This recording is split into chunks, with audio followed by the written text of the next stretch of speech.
না না, আমার কথা হচ্ছে যে পশ্চিমবঙ্গের মুখ্যমন্ত্রী আপনি নিরপেক্ষ হচ্ছেন না কেন? আপনি হুমায়ুন কবিরকে শোকজ করছেন। হুমায়ুন কবির যার বিরুদ্ধে বলছে তার বিরুদ্ধে আপনি কি করেছেন বলুন? হুমায়ুন কবির যদি হুমায়ুন মুখার্জি হতো, হুমায়ুন ব্যানার্জি হতো, তাহলে তো আপনি করতেন না। আপনারা করছেন কেন?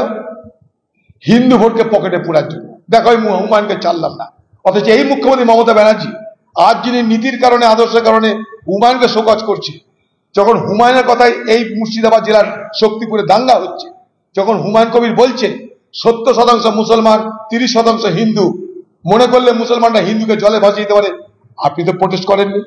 কারণ তখন আপনার প্রয়োজন ছিল মুসলমান ভোট। উল্টে আপনার এই আইপ্যাক তারা হিন্দু এলাকায় গিয়ে প্রচার করেছে হিন্দুরা এক হও, হিন্দু এক হলে বিজেপি জিতবে, এই আইপ্যাকের প্রচার ছিল।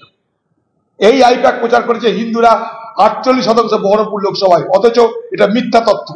হিন্দুরা বহরমপুর লোকসভায় মাত্র 33 থেকে 34%।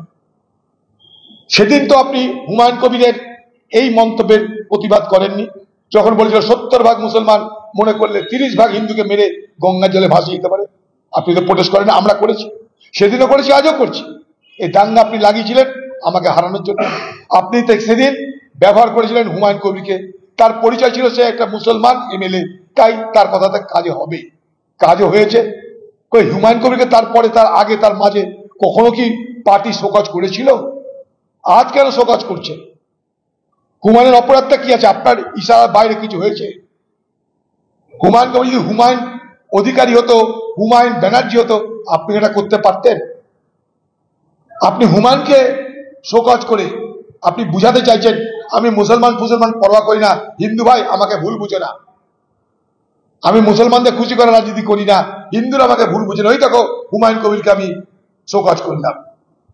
হুমায়ুন কবিরকে শোকজ করার আগে মুখ্যমন্ত্রী মমতা ব্যানার্জি নিরপেক্ষ হয়ে যার বিরুদ্ধে হুমায়ুন কবির বলেছে তার বিরুদ্ধে কি করেছেন আপনি? প্রথম প্রশ্ন আমার, চালাকি করছেন কেন? আপনি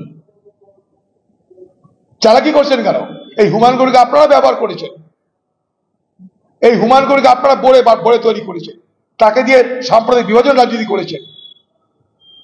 আর আজ তার প্রয়োজন হয়তো ফুরিয়ে যাচ্ছে, তাই আপনি তাকে শোকজ করছেন।